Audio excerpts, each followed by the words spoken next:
Fala comigo, energia, energia, energia.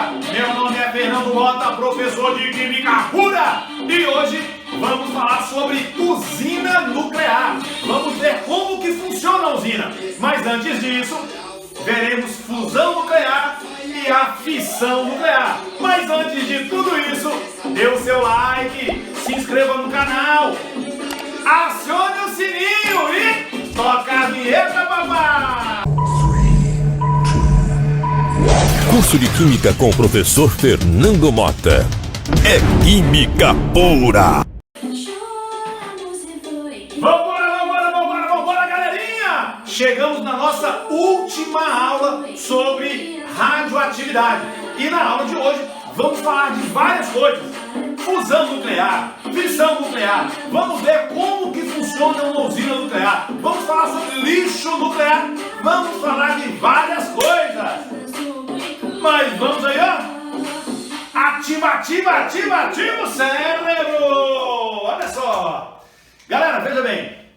Então essa é a nossa última aula sobre radioatividade. Gente, como que funciona uma usina nuclear? Só que antes disso, o seguinte: qual é o tipo de reação que ocorre nas usinas nucleares?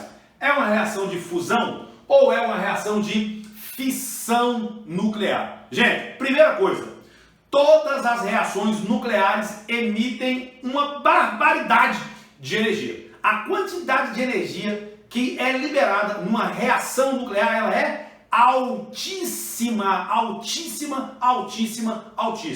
Mota, e qual que libera mais energia? A fissão nuclear ou a fusão nuclear? Galera, fusão nuclear, tá bom? Não se esqueçam disso. Fusão nuclear é quem mais libera energia. Mas pera aí, Mota, essa energia liberada, ela veio de onde? Como é que é isso? Galera, lembrem de uma aula lá atrás que eu falei para vocês sobre o defeito de massa? Quando se forma um núcleo, a massa total das partículas de repouso, somadas, ela é o quê? Maior do que o núcleo real. Se eu somasse todas as partículas, a massa de todas as partículas do núcleo, dessas partículas de repouso, a massa seria maior do que o núcleo realmente formado, existente na natureza. Essa diferençazinha de massa é justamente o quê? Uma massa que é convertida em energia, de acordo com o nosso amigo Einstein, né? Energia é igual a quem? Massa vezes a velocidade da luz ao quadrado. Então, essa diferençazinha de massa aí produz uma grande quantidade de energia. E o que vem a ser a fusão? Fusão, o nome já diz. Fusão, junção, união. Então tá aqui. Consiste na junção de núcleos, formando o quê? Um núcleo maior e mais estável. É o que vai acontecer na bomba de hidrogênio. É o que vai acontecer nas reações do Sol. Lá no Sol ocorre uma porrada de quê? De bombas de hidrogênio. Muita energia ali sendo liberada. É só você lembrar. Quem libera mais energia? Ah, meu filho, o Sol. O Sol. É isso aqui que acontece no Sol. É isso aqui que acontece na bomba de hidrogênio. Para exemplificar, nós temos aqui, ó, 4 átomos de hidrogênio, se transformando em um átomo de hélio e liberando o quê? 2, que é isso? 2 positron. Veja que o símbolo é da partícula beta, só que a carga é positiva, então esse aqui é um pósitron. Gente, lembrem do que eu já falei para vocês. O balanço de carga do lado de lá tem que ser igual ao balanço de carga do lado de cá. O balanço de massa lá tem que ser igual daqui também. Então, ó, 4 vezes 1 deu quanto de massa? 4. Aqui já é 4, ó, de massa. E quanto de massa tem aqui? 0. Vamos olhar a carga. 4 vezes 1 próton, 4 positivo. Aqui tem 2. 2 vezes 1, 2. Com os 2 daqui, deu 4. Perfeito? Show de bola. E a fissão? Quebra, fissura, fissurar, quebrar. Fissão nuclear é a quebra de um átomo em núcleos menores e mais estáveis. Todas as duas reações tendem a ir para quem? Para elementos mais estáveis, núcleos mais estáveis. Isso é o que acontece com quem? A bomba atômica.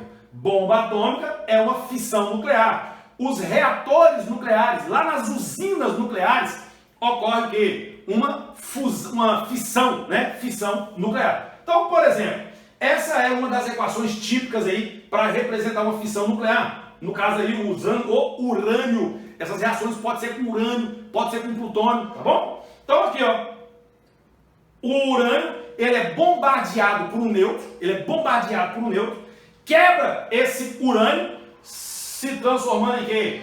Átomos menores e liberando aqui, ó, 3 nêutrons e energia, HF. H, constante de Max Planck, e F, frequência da onda, tá? Então eu coloquei HF aqui representando a energia liberada. Agora, essa reação, galera, libera 3 nêutrons. Esses nêutrons que são liberados, eles podem acertar outros núcleos de urânio. Quebra de novo esses átomos de urânio, libera muita energia, que libera mais nêutrons. Esses nêutrons liberados acertam mais urânios, que quebra o urânio, que libera mais energia, que produz mais nêutrons. E aí você vai tendo o que a gente chama de reação em cadeia. Reação em cadeia, tá bom? Agora, nós vamos fazer o seguinte, nós vamos lá pro vídeo, que agora eu vou mostrar para vocês várias cenas, vários processos aí, e a gente vai estar discutindo mais detalhadamente um pouco mais sobre fissão, como que funciona uma usina nuclear, vamos falar sobre lixo atômico, vamos falar sobre várias coisas, beleza? Então, ó, direto para a telinha. Estamos de volta desse mergulho, galera! Então vamos dar continuidade aqui à nossa aula energia. Vamos embora parar a musiquinha, mas a musiquinha tá boa, não tá boa? Hã? Ah, menino! Essa aqui é boa pra suar, pra academia. Vambora então, vambora. Pera aí, deixa-me posicionar. Cadê eu? Tô aqui. Então olha só, galera, veja bem. Então, ó, aqui, tá? Eu vou passar pra vocês aqui uma série aqui de vídeos, de cortes aí que eu encontrei no canal do YouTube, tá bom? E aí eu vou explicando pra vocês aqui o processo. Essa é a planta geral aí de uma usina nuclear. Aí o que é que nós temos, galera? Aqui, ó, é o local onde praticamente tudo ocorre, tá bom? Nós temos aqui um circuito primário, tá bom? Circuito primário, aqui o circuito secundário e o circuito terciário. Aqui, meu jovem, é o coração, tá? Da usina nuclear. É o nosso reator. As reações nucleares, elas ocorrem aqui dentro, ó. E aí lá na frente eu vou mostrar com mais detalhes. Então, eu tenho uma reação nuclear acontecendo aqui. Qual é o tipo de reação que ocorre aqui dentro? Fissão nuclear ou fusão nuclear? Fissão nuclear. Nós vamos quebrar um núcleo grande aqui em núcleos menores e nós teremos uma grande quantidade de energia sendo o quê? Liberada. Perfeito. Essa energia liberada, galera, ela aquece uma água que está aqui dentro, ó, representada de laranja. Então aqui dentro desse circuito aqui, ó, eu tenho uma água, que pode ser uma água leve, uma água normal, ou uma água pesada. O que é uma água pesada, Mota? É uma água com hidrogênios deutério. Lembra que você pode ter o isótopo do hidrogênio prótio, que é o hidrogênio comum que vocês conhecem, o deutério, cujo número de massa é 2, e o trítio, cujo número de massa é 3. Então aqui dentro eu vou ter uma água. Essa água ela vai ser aquecida. E o interessante, moçada, é que essa água não ferve. Ela vai ser aquecida aí em torno de 500 graus Celsius. 500 graus Celsius. Mas ela não ferve. Por que ela não ferve? Me diz aí. Porque a pressão sobre ela é muito grande. Então ela está sob uma pressão muito alta. Como eu tenho uma pressão muito alta, para ferver eu preciso esquentar muito. Só que aí a pressão é tão grande, que mesmo a 500 graus Celsius ela não vai ferver, beleza?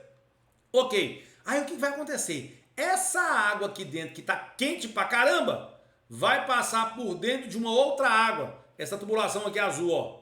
Tá? Aqui eu tenho uma outra água. Essa outra água vai aquecer e vai ferver e vai virar vapor d'água. Vapor d'água vai girar uma turbina que aciona um gerador e produz eletricidade. Então é basicamente isso. Só para vocês terem ideia, toda usina que produz eletricidade, salvo a usina solar fotovoltaica, que é um outro sistema, tá? Todas as outras vai ter esse circuito aqui, ó, igualzinho. Então, por exemplo, usina hidrelétrica, você tem a água que cai, que gira uma turbina, que aciona o gerador, que produz eletricidade. Uma usina termoelétrica, você vai ter um combustível que vai ferver a água, que vai virar vapor. Esse vapor vai girar a turbina, que aciona o gerador, que produz eletricidade. Só que numa usina termoelétrica, normalmente é usado o quê? Combustíveis fósseis para aquecer a água. Nessa usina nuclear, eu estou usando o quê? Como combustível? Um elemento radioativo, tá bom? Esse é o combustível, um elemento radioativo. Mas eu poderia chamar, por exemplo, essa usina de uma usina termonuclear, ou simplesmente de usina nuclear. Mas é uma usina termoelétrica? Ela é uma usina termoelétrica. Porém, o combustível é o quê? Não é um combustível fóssil, é um elemento radioativo, tá bom? E as termoelétricas comuns, galera, elas poluem muito, porque liberam muitos gases tóxicos na atmosfera. Ok, aí o que acontece? Se fosse, por exemplo, uma usina eólica, o vento é que giraria a turbina, tá bom? Então o processo é bem semelhante aí. E aí o que acontece? Essa água aqui, galera, ó, essa água aqui, ó, que vira vapor, é uma água que não entra em contato com essa água aqui de dentro, não. Essa água aqui de dentro é uma água contaminada, porque ela entra em contato diretamente com os elementos radioativos, com os elementos radioativos. Então essa água está contaminada, mas ela não entra em contato direto com essa outra água aqui, ó, tá bom? E aí o que acontece? Esse vapor d'água que girou a turbina, ele vem aqui agora para um resfriamento, tá? Um arrefecedor, um processo de resfriamento de água. Resfria-se parte dessa água aqui que volta para o circuito. Então isso é uma maneira de eu reaproveitar essa água aqui dentro, ó. Então ela está na fase vapor, condensa aqui e volta para o circuito. Só que tem um detalhe. Como é que eu vou condensar esse vapor aqui? Através de uma água fria que vai vir de um lago, de um mar, de um corpo d'água, tá certo? Então, essa água que vem lá de fora, de um corpo d'água, é ela quem vai resfriar esse vapor e essa água quente sai e é jogada para a atmosfera, beleza? Antigamente, tá, nós não tínhamos torres de arrefecimento nas usinas nucleares. Então jogava-se muita água muito quente dentro do corpo d'água. Então, Angra, por exemplo, quando foi criada, tem até uma música fugiu o nome do homem, meu Deus! Fugiu o nome do homem. Como é que é o nome do homem? Fugiu o nome do homem aqui, do cantor. Onde que ele faz escreve uma música, até caiu no Enem, bem anos atrás aí. Ele fala que fizeram uma usina no mar, não dá mais pra pescar. Por que não dá mais pra pescar? Se fizer a usina no mar, o que tem a ver? O peixe está contaminado? Gente, essa água que está contaminada, ela não entra em contato com a água do mar. Então o que está acontecendo então? Se joga água quente no mar, o que acontece com a temperatura da água? Ela aumenta. Se aumentou a temperatura da água, o que acontece com a quantidade de oxigênio dissolvido? Diminui. Se tem pouco oxigênio dissolvido naquela região, você acha que peixe vai ficar por ali? Não vai mesmo, meu filho. Ele vai vazar na braquiária, não vai ficar não. Então, onde se faz uma usina e joga-se água quente no corpo d'água, eu vou ter ali, galera, uma vida aquática comprometida pela falta de oxigênio ou pela diminuição excessiva, né, de oxigênio ali naquele corpo, perfeito? Então, vamos embora tocar a frente aqui da parada. Então aqui, ó, circuito primário, circuito secundário e o circuito terciário. Então vamos lá. Soltando, roda aí, roda aí. Então veja bem, então aqui ó, essa aqui é a torre de arrefecimento, ó, que nós vimos lá atrás. Então isso aqui que está saindo, galera, que vocês veem, é simplesmente vapor d'água. Não é nada que está poluindo o meio ambiente. Agora, essa usina, por exemplo, ó, ela não tem torre de arrefecimento, não tem torre de resfriamento. É uma usina mais antiga. Depois todas as usinas passaram a ter uma torre dessa aí, ó. Tá vendo aí, ó?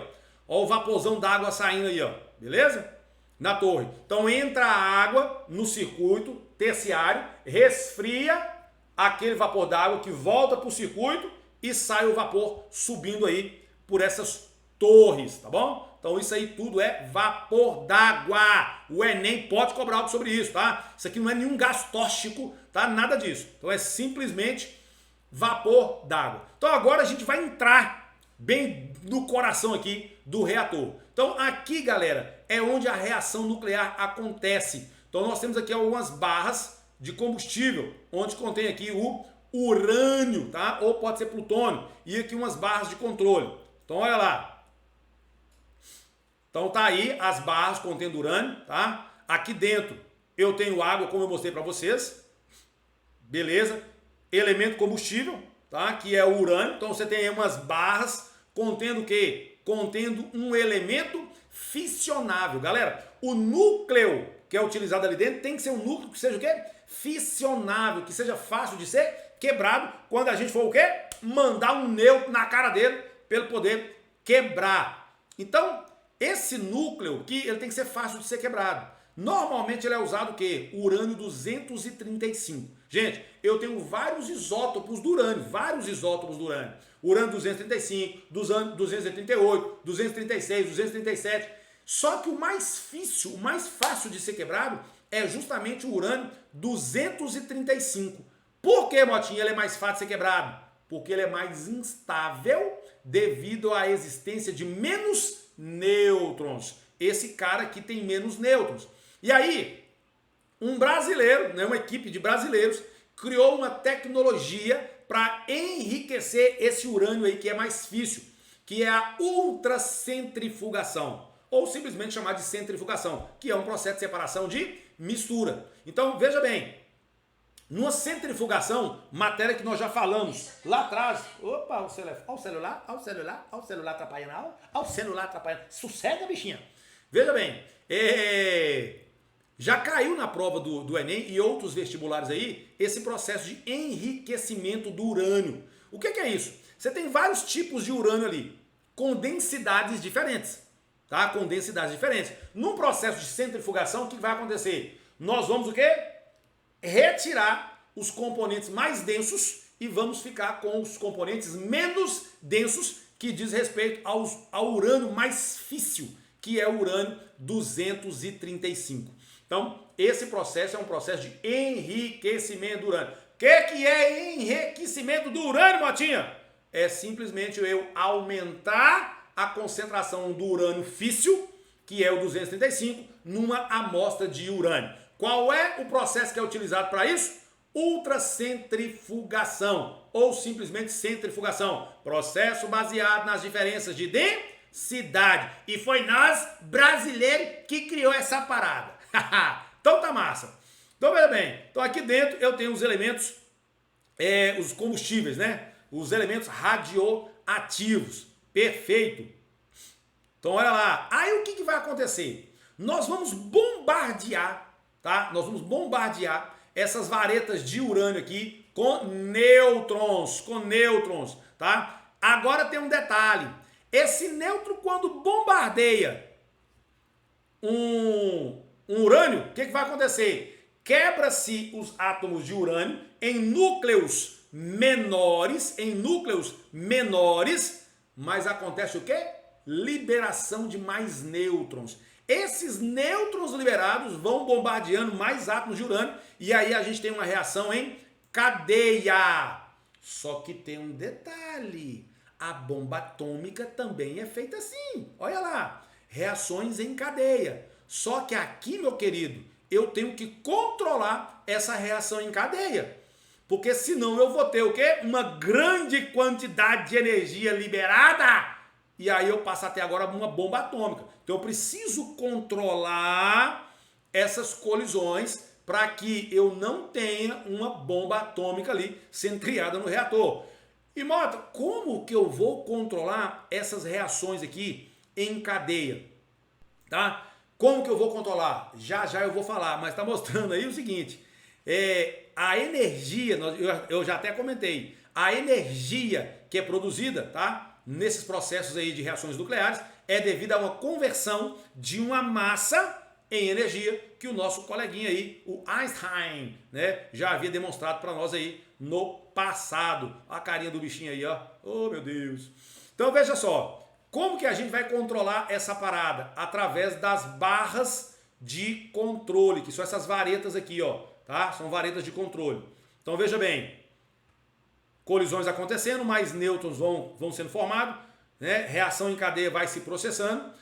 Nesse processo libera muita energia que vai aquecer a água, né? Então nós vamos ter um aquecimento aí dessa água, que pode ser uma água pesada ou uma água leve lá dentro do reator. E aí o que acontece? A própria água vai ajudar a frear os nêutrons, porque eles vão colidindo com as moléculas de água e elas passam a se movimentar mais lentamente. E aí eu consigo facilmente agora, com essas barras de controle, absorver, segurar esses nêutrons, de modo a eu controlar a quantidade de colisões nucleares. Então veja lá.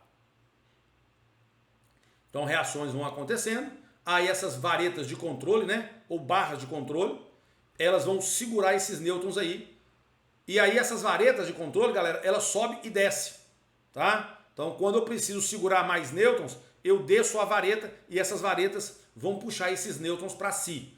Então vamos embora ver aí na ilustração.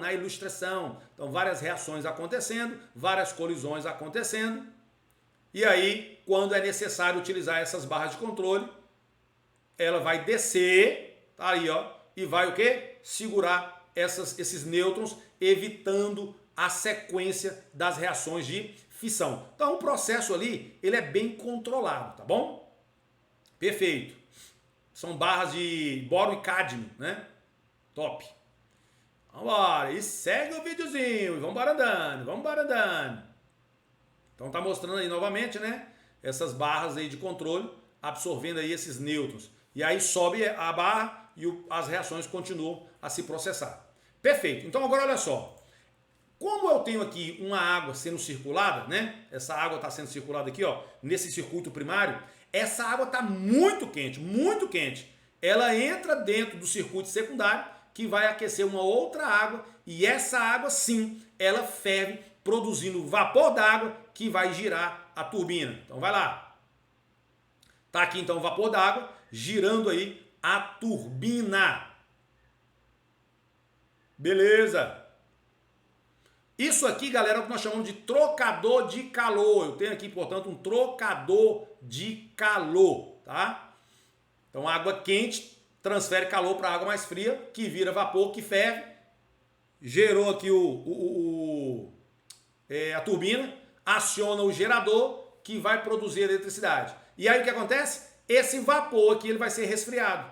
Então, aqui, ó, eu tenho aqui o sistema de arrefecimento, né? Então lembrem-se de que essa água, na verdade, ela não é desse jeitinho aqui não. Essa água ela está vindo lá de fora, na verdade, ela vem lá de fora, resfria aqui, parte dessa água volta para o circuito e uma outra parte do vapor é eliminado para a atmosfera.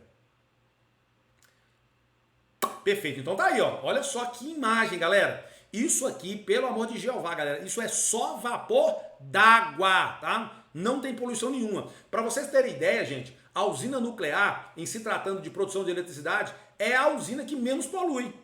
Só que tem uma galera que briga contra a usina nuclear devido a alguns acidentes nucleares que já tivemos no mundo. E um acidente, quando é gerado, sim, causa um estrago muito grande. Mas não quer dizer, já tem outra galera que vai defender a criação de usinas nucleares aí, né? E vai defender de que não é tantas mortes assim, né? O benefício que ele traz é muito maior e tem outras coisas que matam muito mais. Então tem uma galera que defende o uso das usinas nucleares e outras não aí no processo de produção de eletricidade. Agora, de fato, é a usina que menos polui, tá bom? Mas há essas controvérsias aí. Beleza. E aí, vamos embora. Seguindo aí. Então aqui mostrando para vocês, né? Aqui já é uma usina real, galera. Já não é uma ilustraçãozinha, não. Então aí já é mostrando dentro mesmo de um reator nuclear, tá? Então as reações acontecendo, liberando grande quantidade de energia ali e aquecendo a água, tá certo? Então isso aí já é dentro de uma usina. Aqui são as barras de controle. E aqui, ó, as barrinhas contendo urânio. Então tá aqui ó, o tantão de barra de urânio aqui, ó. Então várias barrinhas de urânio e as barras de controle aí do processo. Beleza. Só que aí o que acontece, gente?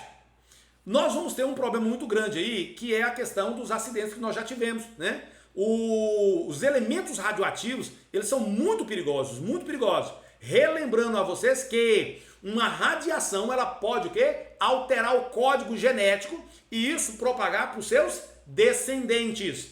Pode causar náuseas, vômitos, câncer, pode matar, pode gerar queimadura da pele, pode fazer um estrago, beleza? Então é o seguinte, certas roupas que são utilizadas, elas não impedem o poder de penetração, elas não barram as radiações, tá? Mas existem outras roupas especiais que podem evitar de que haja contaminação na nossa pele, em nossos orifícios. Porque nós podemos ser contaminados por, se você engolir, né? Se você engolir um elemento radioativo ou se ele ficar impregnado em algum orifício aí do nosso corpo. E aí nós vamos ter aí alguns acidentes que aconteceram no mundo. E o primeiro acidente que eu trago aqui é o acidente do Césio 137, que ocorreu em Goiânia em 1987. O que aconteceu lá, Motinha? Gente, essa história é muito louca. Olha bem, catadores de lixo encontraram, né, num lugar lá abandonado, um material de radiologia, tá? Esse equipamento ele usava materiais radioativos, que era o césio. Os caras encontraram essa sucata aí e abriram a sucata, galera. Os caras muito loucos. Olha só. Então os caras marretaram a sucata aí, ó. Olha lá. E essa estrutura é uma estrutura de chumbo para evitar o quê?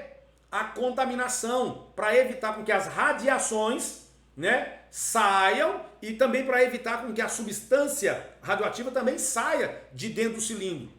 Os caras foram lá e marretaram. E o pior, como eles não sabiam o que era, e aí, voltando aqui, ó, olha só o brilhozinho.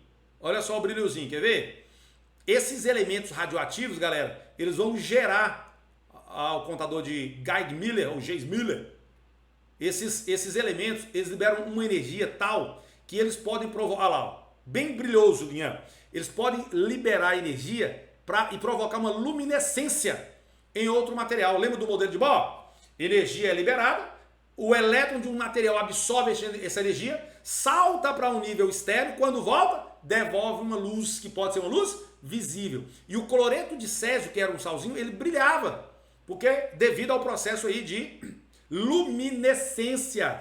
Inclusive, gente, alguns pintores antigos, eles descobriram também alguns sais, tá? Que eram sais de elementos radioativos, mas eles não sabiam. E aí eles faziam as suas artes usando esses sais. E tinha mania de quê? Passar o pincel na língua, passar lá na tintazinha, pintar. Né? E aí estava acontecendo o quê? Elemento radioativo na língua. Esses caras todos tiveram câncer na língua, câncer na tireoide. E morreram. Então vamos embora dar sequência. Olha só. Então nós temos aí esses catadores, né? Foi um desastre terrível. Foi o maior desastre radioativo do Brasil e o maior do mundo que não envolvesse uma usina nuclear. Né? Então, e eles chamaram os familiares, chamaram a galera toda para poder ver, vem cá ver o solzinho brilhando. Aí o povo pintava os filhotinhos, os fiinhos, e teve muitas pessoas ali que sofreram consequências sobre isso. E aí a população toda passou por testes, né? Aí vocês viram ali anteriormente, né? O contador de Geis-Müller aí, ó, ou Geiger-Müller, tá vendo aí, ó? Onde observa se a pessoa está o quê? Contaminada. Lembra que eu falei com vocês? Lembram disso? O contador, né? Então, ele vai analisando se uma pessoa ela está contaminada. E aqui tem uma curiosidade muito interessante que é a seguinte. Ou melhor, essa curiosidade eu vou contar lá em Fukushima. Vamos embora. Segue pra frente, vamos embora. Vamos seguindo. Próximo episódio nosso aí de um acidente nuclear foi o acidente de Fukushima em 2011. Então tá aí, Fukushima 2011. Foi um estrago, né? Eu acredito que vocês devem recordar desse caso aí, né? Onde teve um tsunami e esse tsunami abalou a usina nuclear, fez com que 3 reatores nucleares paralisasse, porque houve um superaquecimento devido ao tsunami. Os caras fizeram uma planta para suportar tsunami, só que o tsunami de 2011 aí, galera, foi 2 vezes maior do que o que eles esperavam. E aí tivemos problemas aí, né, nos reatores nucleares e houve uma grande explosão aí, liberando para a atmosfera elementos radioativos e pessoas tiveram contato com esses elementos radioativos. Então tá aí essa grande explosão, ok? Aí, vambora. Aí, ó, aqui, vambora, olha só. Esses aqui são um dos elementos radioativos que foram liberados na atmosfera. E aí tem uma curiosidade aqui que já caiu de prova também de vestibulares. O iodo. Gente, o iodo, ele é um elemento importante para a tireoide. O que aconteceu? As pessoas lá em Fukushima começaram a ter problema na tireoide. Devido ao quê? À grande absorção da tireoide pelo iodo. E o que eles fizeram, galera, para amenizar a situação? Começaram a dar cápsula de iodo para as pessoas ingerirem. O Amoto não entendi, foi nada. Como assim? Existe o iodo que é radioativo e existe o iodo que não é radioativo. Eles estavam dando a cápsula de iodo não radioativo. Consequentemente, o que acontece? Eles saturaram a tireoide de iodo. Saturaram.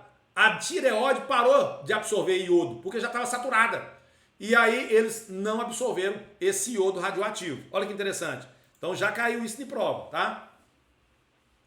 E aí a galera toda passando por inspeção, né? Contador de James Miller, Geiger Miller aí, ó, passando para verificar, avaliar se as pessoas estavam contaminadas ou não. Então muita gente morreu fazendo análise aí da tireoide aí, ó. Aí, ó, para avaliar a tireoide da população. Foi um desastre terrível, galera. Esse foi muito brabo. E eu lembro disso aí, né, que eu já tinha uma idade, né, para entender e compreender essas paradas todas aí. Foi muito brabo. E a outra que foi terrível foi Chernobyl. Chernobyl em 1986, galera. Esse foi o maior desastre de uma usina nuclear. Essa foi a maior de todas, tá? Então foi uma explosão violenta. Os caras estavam fazendo um teste, aí a fumaça radioativa aí sendo emitida.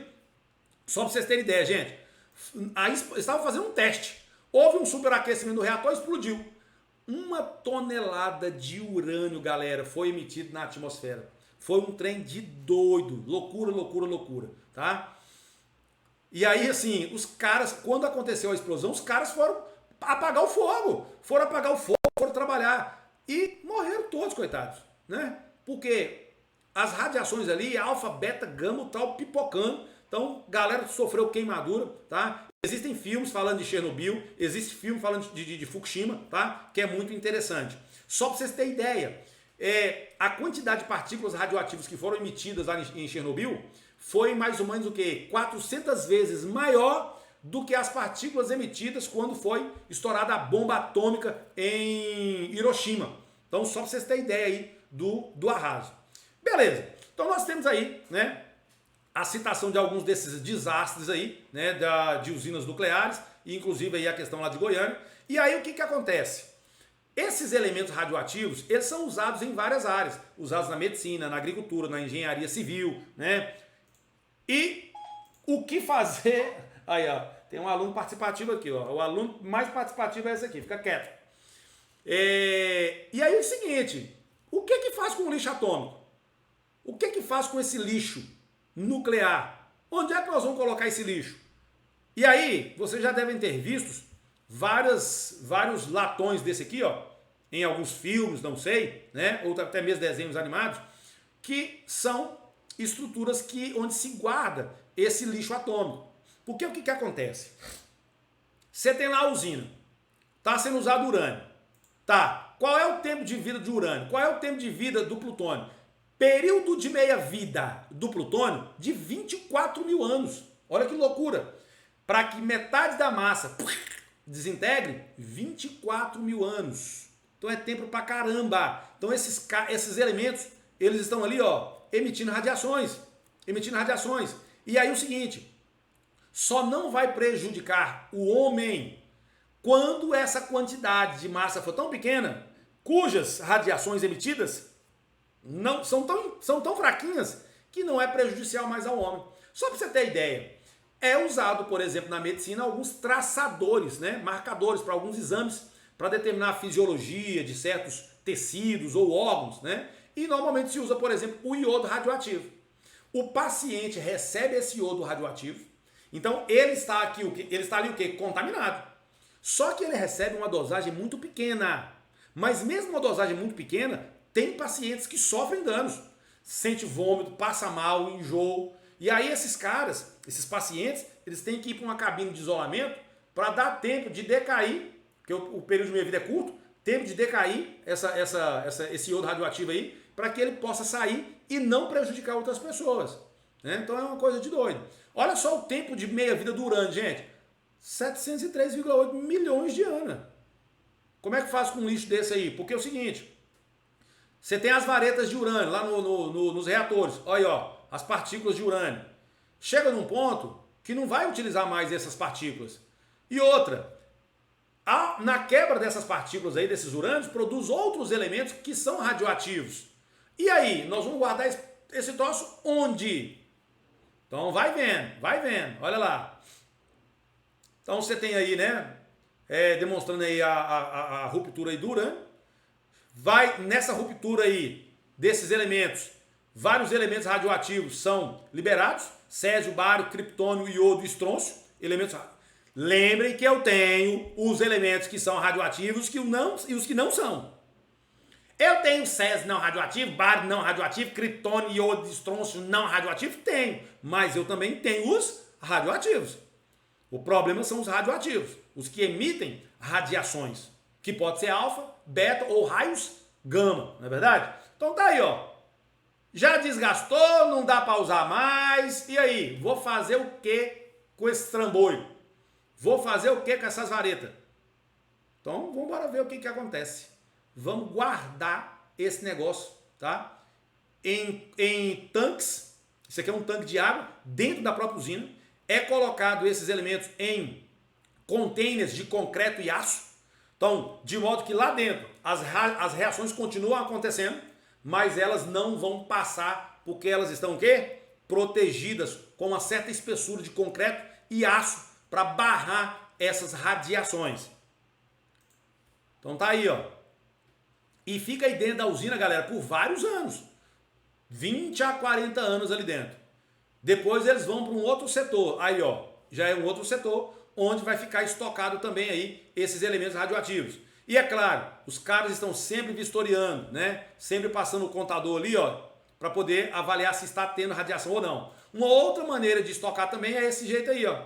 Os caras colocam dentro, bem debaixo da terra, né? Em locais aí do subsolo, tá? Esse aí é o mais usado e o menos problemático. Até então, né? E esses tambores, galera, são tambores de espessura, viu? De boa espessura, para barrar essas radiações, concreto e aço. Então essa galera que trabalha na usina, moçada, esse povo aí, eles vivem menos, né? Ou então recebe muito, né? Porque para peitar uma parada dessa aí. E são roupas especiais, lembrando que essas roupas não barram as radiações, tá? Não barram, mas elas evitam a contaminação caso alguma coisa aconteça. E aí o contador, né? Os caras sempre vistoriando se tá bem isolado, se não tá tendo vazamento, se a radiação não tá passando.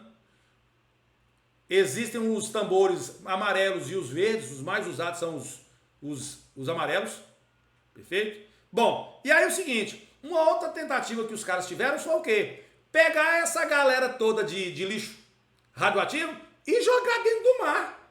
Fizeram isso e depois deu um rolo do caramba. Por quê? Contaminaram o mar, galera, foi um troço de doido. Então isso não é mais permitido, tá? Isso aí foi proibido em 1993. O material foi desgastando e houve contaminação. Uma outra tentativa também foi o seguinte, essa foi a mais louca da NASA. A NASA falou, vamos mandar esse lixo radioativo pro sol.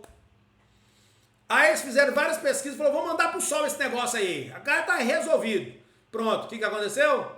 Várias tentativas, as naves explodiram e aí foi uma poluição desgramada, uma contaminação ferrada aí, porque não conseguiu levar, explodiu e contaminou. Então isso aí não é uma coisa tão simples, né? Então não deu certo. Então assim, o que é mais utilizado hoje, de fato, é os repositórios geológicos, perfeito? Então, galera, a nossa aula está chegando ao fim e eu sempre gosto de tocar uma musiquinha. Cadê a musiquinha? É isso aí, galera. Dê uma revisada no conteúdo. E é energia, energia, energia. É química pura, galera. Beijo no coração de vocês. Até a próxima. Uhul! Próxima matéria. Tabela periódica. Curso de Química com o professor Fernando Mota. O curso completo que te prepara para qualquer desafio.